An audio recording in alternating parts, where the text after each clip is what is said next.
Cyber അഡിക്ഷൻസിനെ കുറിച്ചാണ് ഇന്ന് നമ്മൾ ഡിസ്കസ് ചെയ്യാൻ പോകുന്നത്. അപ്പം സൈബർ അഡിക്ഷൻസ് എന്ന് പറയുമ്പം ഇപ്പം നമ്മൾ ഇൻ്റർനെറ്റിൽ എന്താണ് വീഡിയോ ഗെയിംസ് കളിക്കാറുണ്ട്, അതുപോലെ തന്നെ ഓൺലൈൻ ഷോപ്പിംഗ് പെർഫോം ചെയ്യാറുണ്ട്. കോൺസിക്വൻ്റ്ലി അത് കണ്ടിന്യൂസ് ആയിട്ട് നമ്മുടെ FB പേജ് അല്ലെങ്കിൽ നമ്മുടെ ഫേസ്ബുക്ക് നമ്മൾ ചെക്ക് ചെയ്യുന്നുണ്ട്. അപ്പം ഇപ്പം നമ്മൾ പറഞ്ഞിങ്ങനെ വീഡിയോ ഗെയിംസ്, ഫേസ്ബുക്കിൽ നമ്മളിങ്ങനെ നോട്ടിഫിക്കേഷൻസ് ചെക്ക് ചെയ്യുന്നത്, ഇങ്ങനെയൊക്കെയുള്ള കാര്യങ്ങൾ നമ്മൾ കോൺസ്റ്റൻ്റ്ലി എപ്പോഴും ചെയ്യുന്നുണ്ട്. അതായത് നമുക്കത് ചെയ്യാതിരിക്കാൻ പറ്റുന്നില്ല, അങ്ങനെയുള്ളൊരു കണ്ടീഷനാണ് വരുന്നത്.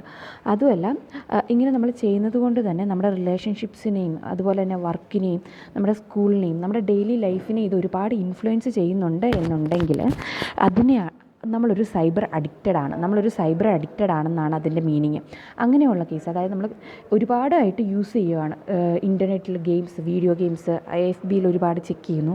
അങ്ങനെ നമ്മൾ കോൺസ്റ്റൻ്റ്ലി നമ്മളത് പെർഫോം ചെയ്യുന്നുണ്ടെങ്കിൽ നമ്മളൊരു സൈബർ അഡിക്റ്റാണ്. ദെൻ അങ്ങനെ ചെയ്യുന്ന അങ്ങനെ ഉള്ള കാര്യങ്ങളിലാണ് നമ്മൾ സൈബർ അഡിക്ഷൻസ് എന്ന് പറയുന്നത്. ദെൻ ഇപ്പോൾ നമ്മൾ ഈ പറഞ്ഞ എല്ലാത്തിനും യെസ് ആണ് നിങ്ങൾ പറയുന്നതെങ്കിൽ നമ്മളെന്താണ്, ഒരു ഇൻ്റർനെറ്റ് അഡിക്ഷൻ ഡിസോർഡർ ഉള്ള ആളാണ് നമ്മൾ.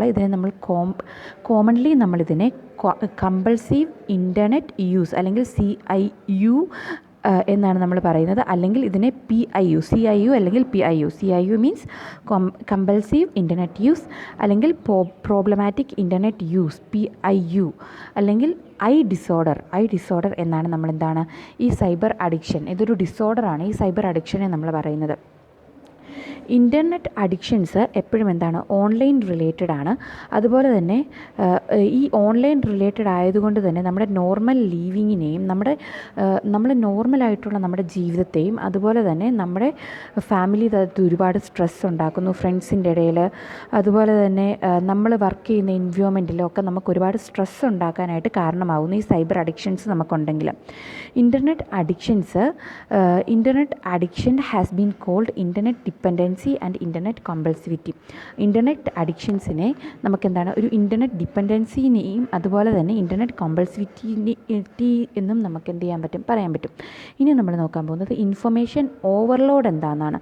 ഈ ഇൻഫർമേഷൻ ഓവർലോഡിനെ റെഫർ ചെയ്യാനുള്ള വേറെ ടേംസാണ് ഇൻഫോബെസിറ്റി, ഇൻഫോക്സിക്കേഷൻ, ഇൻഫർമേഷൻ ആങ്സൈറ്റി, ഇൻഫർമേഷൻ എക്സ്പ്ലോഷൻ എന്ന് പറഞ്ഞിട്ടുണ്ടെങ്കിൽ ഇൻഫർമേഷൻ ഓവർലോഡ് ഇതൊരു കണ്ടീഷനാണ്. അത് മീൻസ് നമുക്കൊരു കാര്യത്തെക്കുറിച്ച് ഓവറായിട്ടുള്ള നോളജ്, ഒരു കാര്യത്തെക്കുറിച്ച് ഓവർ ഇൻഫർമേഷൻസ് നമുക്ക് കിട്ടുകയാണെന്നുണ്ടെങ്കിൽ ആ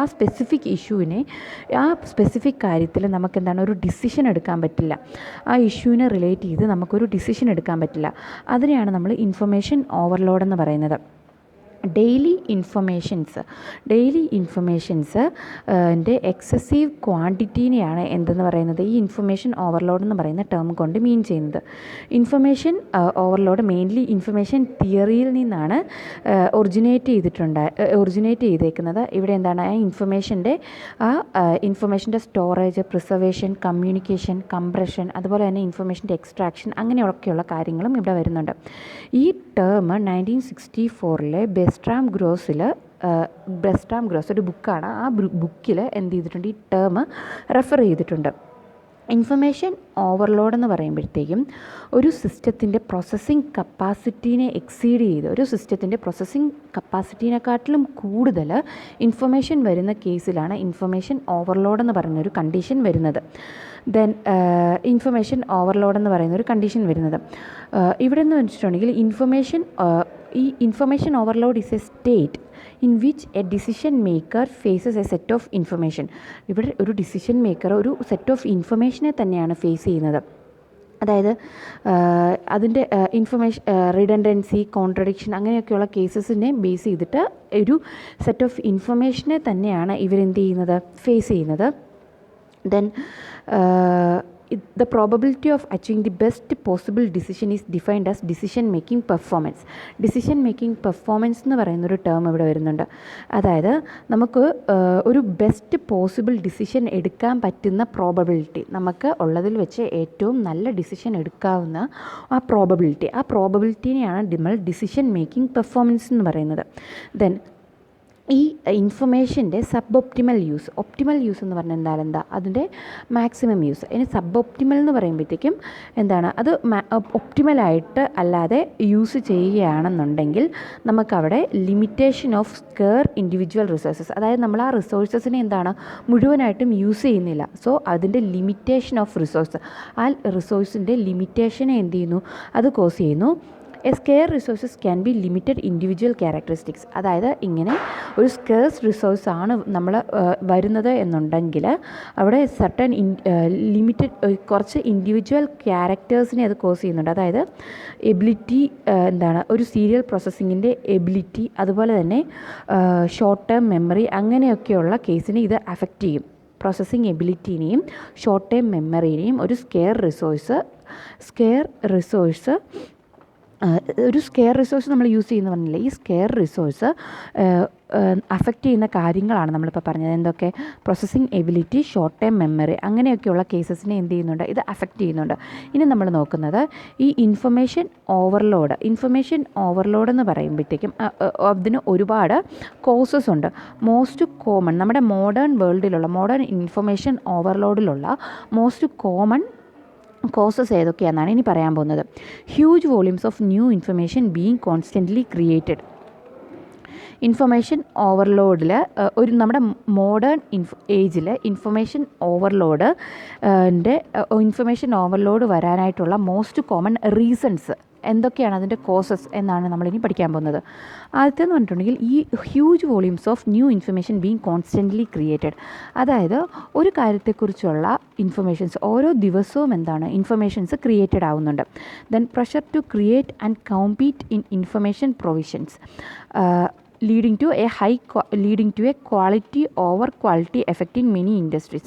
അതായത് ഒരു ക്വാണ്ടിറ്റി ഓവർ ക്വാളിറ്റി എഫക്റ്റ് ഒരുപാട് ഇൻഡസ്ട്രീസിൽ വരുന്നുണ്ട്. അതിൻ്റെ കാരണം എന്ന് പറയുന്നത് ഇൻഫർമേഷൻ പ്രൊവിഷൻ ക്രിയേറ്റ് ചെയ്യാനും അതിൻ്റെ കോമ്പറ്റീഷൻ വരുന്നത് കൊണ്ടാണ് എന്തെന്ന് പറയുന്നത്, ഒരുപാട് ഇൻഡസ്ട്രീസിൽ ഒരു ക്വാണ്ടിറ്റി ഓവർ ക്വാളിറ്റി എഫക്റ്റ് വരുന്നുണ്ട്.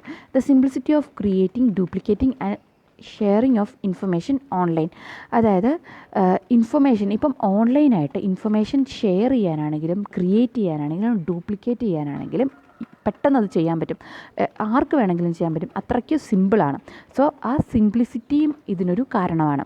The exponential increase in channels to receive information, ചാനൽസിന് ഒരുപാട് ചാനൽസ് ഉണ്ടല്ലോ, ഈ ചാനൽസിലെല്ലാം ഇൻഫർമേഷൻസിനെ റേഡിയോ അല്ലെങ്കിൽ ടെലിവിഷൻ, പ്രിൻറ്റ് മീഡിയ, ഇങ്ങനെയൊക്കെയുള്ള ഒരുപാട് മീഡിയാസ് യൂസ് ചെയ്ത് എന്ത് ചെയ്യാനായിട്ട് പറ്റും,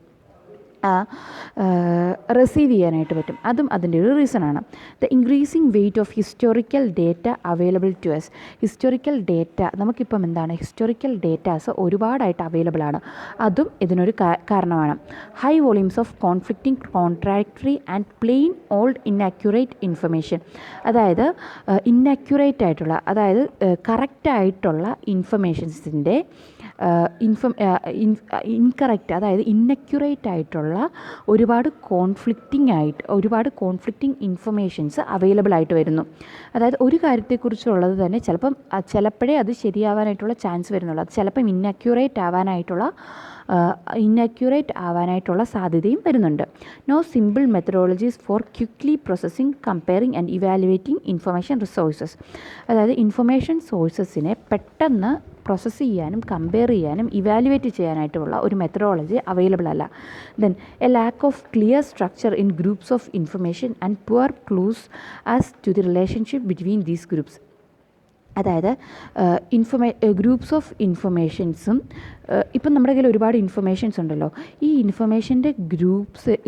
ഇൻഫർമേഷൻ ഗ്രൂപ്പ്സിനെ കുറിച്ചുള്ള ഒരു ക്ലിയർ സ്ട്രക്ചർ അവൈലബിൾ അല്ല. അതുപോലെ തന്നെ ഈ ഇൻഫർമേഷൻ ഗ്രൂപ്പ്സ് തമ്മിലുള്ള ക്ലിയർ സ്ട്രക്ചറും അവൈലബിൾ അല്ല, അതും എന്താണ് ഒരു കാരണമാണ്. ഇത്രയാണ് ഇൻഫർമേഷൻ ഓവർലോഡിൽ വരുന്ന കൺസെപ്റ്റ്സ് എന്ന് പറയുന്നത്.